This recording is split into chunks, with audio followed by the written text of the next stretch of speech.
really trying to make the Emir of Kano something which he is not. Not, yes. Let me tell you this, my friend. I will advise you to stop talking about this Emir of Kano. The way you press people and the way our political opponents want to regard the Emir, that is not the way we regard the Emir.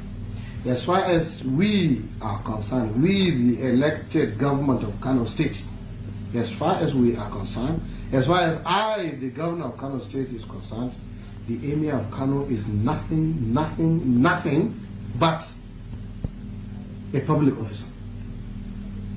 I read in the paper that somebody said, I said he's a civil servant. I never said so. I didn't say he's a civil servant. He's not a civil servant. He's a public officer who is holding a public office and who is being paid from public funds and whose appointment is at the pleasure of the governor of the state and who can be dismissed, removed, interdicted, suspended if he commits an offense. And there is nothing absolutely unique about Ado Bayero, Emir of Kano. He is equal to any one of my 8 emirs. And believe me, if he commits any offense which will make it necessary for us to remove him, we will remove him and we will sleep soundly. The governor of Kano State, Dr. Abdullahi Umar Ganduje, OFR, has unanimously approved the immediate removal, dethronement of the Emir of Kano Emirate, Emir Sanusi II. The Emir of Kano is in total disrespect lawful instructions from the office of the state governor and other local authorities, including his persistent refusal to attend official meetings and the programs organized by the government without any lawful justification, which amounts to total insubordination. It is on record, and in so many instances, Muhammad Sanusi II has been found breaching Part 3, Section 13A to E of the Kano State Emirate Law 2019, and which, if left unchecked, will destroy the good and established image of Kano State Emirate. This removal is made after due consultations with the relevant stakeholders and in compliance with Part 3, Section 13 of the Kano State Emirate Law 2019 and other reasons stated above. The removal was reached in order to safeguard the sanctity, culture, tradition, religion, and the prestige of the Kano Emirate, built over 1,000 years. His Excellency Dr. Abdullahi Umar Ganduje, OFR. If you're a governor in the north or a leader in the north, and if you are seen as normal in the sense that you continue to do what your predecessors have been doing the same thing which has been normalized, then there's something wrong with you. You are part of the problem. The real change in the north will come from the mavericks, those who are considered mad people, because you look around and you have to say, if this is the way we have been doing things, and this is where we have ended up, maybe we need to do things differently. If we have populated the government with middle-aged men, maybe we need to try younger people. Maybe we need to try women.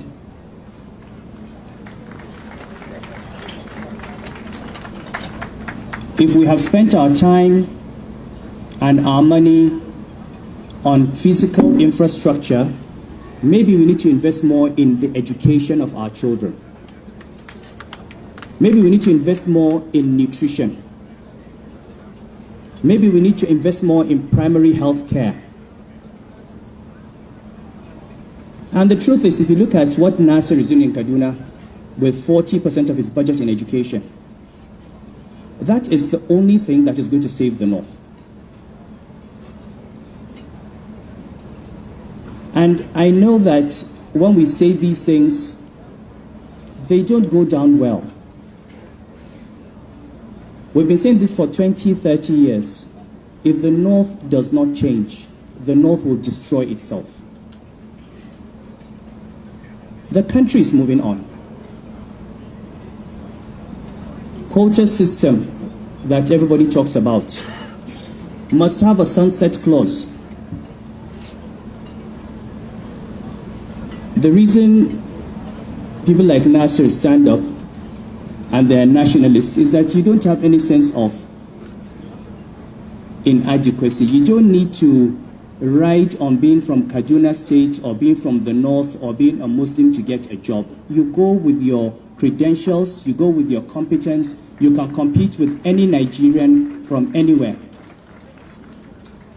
We need to get our northern youth to a point where they don't need to rely on being from a part of the country to get a job.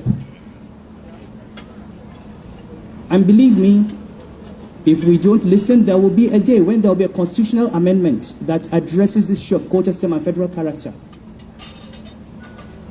The rest of the country cannot be investing, educating its children, producing graduates, and then they watch us, they can't get jobs because they come from the wrong state, when we have not invested in the education of our own children.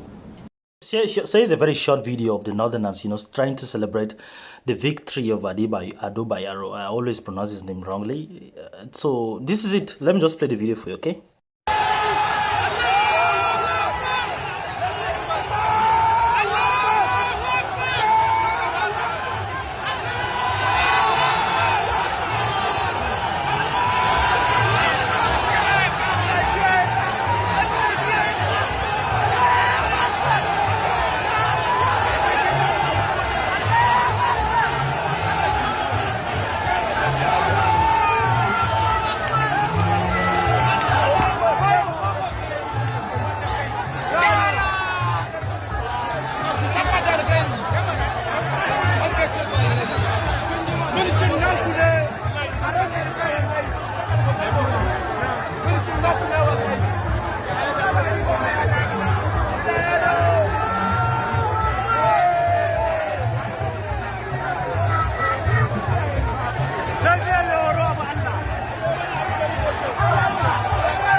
There's fire on the mountain. The video you just watched right now is about the impeachment, the dethronement announcement. This is unprecedented.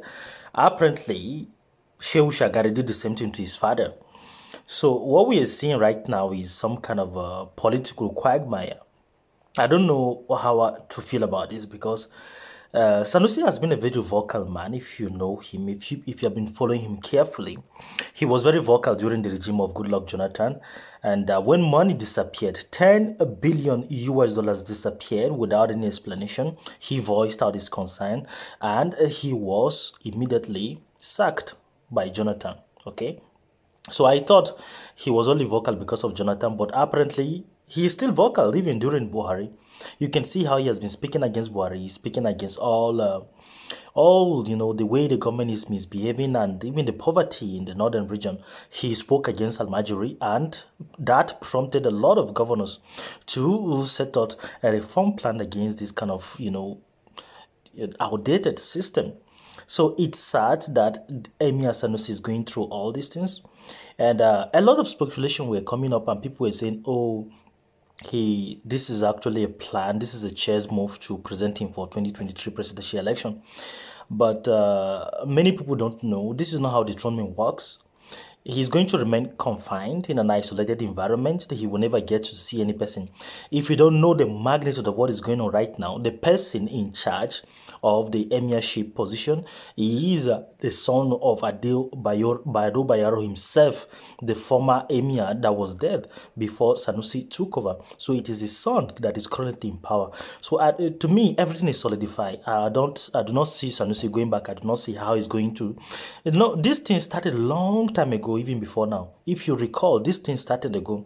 There was a time the governor wanted to divide Kano Emirate into two. He wanted Sanusi to have other power, and he wanted Ado Bayero to have power by the other side. So this is not today. This problem has been there even before 2019 election.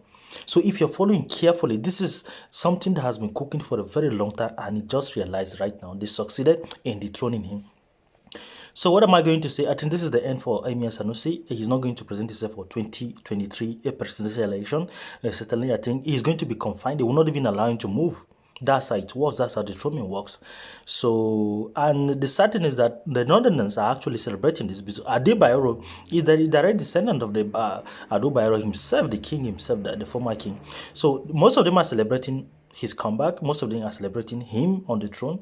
So we are just the South and the Middle Belt people are the one worrying about all these things. Why? Because Sanusi is an intellectual, liberal person. So we saw this quality in him. That's why we're supporting him. So just go ahead and leave your opinion. What do you think was going on? Can you imagine the Oba of Bini being dethroned by the governor, or maybe the Alafi, I don't know, what do they call the king of the Yorubas, being dethroned by the governor just like that? These things only happen in the north, and they apparently they're setting a second precedence for that. So I don't know what to think about this. What do you think about this? So please go ahead and leave your opinion. Okay, thank you so much.